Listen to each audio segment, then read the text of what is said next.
This is the Rom&nd or Rom&nd Better Than Eyes number 2 Dry Violet palette. I think it's just called Pink on Amazon. You've got a sort of a soft, dark, neutral brown, more of a mauvey brownish mid-range color, and a beige color, and then your glitter. I am not a fan of this company's glitter. I'd much rather have a shimmer because glitter, as you might know, just unless you have a base underneath, tends to go everywhere. And I don't find it flattering, especially for older women like myself, because I'm in my 50s.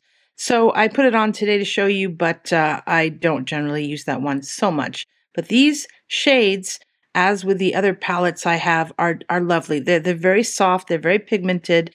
They're very easy to use once you get the hang of not putting too much on your brush, because then it will just sort of spread everywhere. You got to build it up gradually.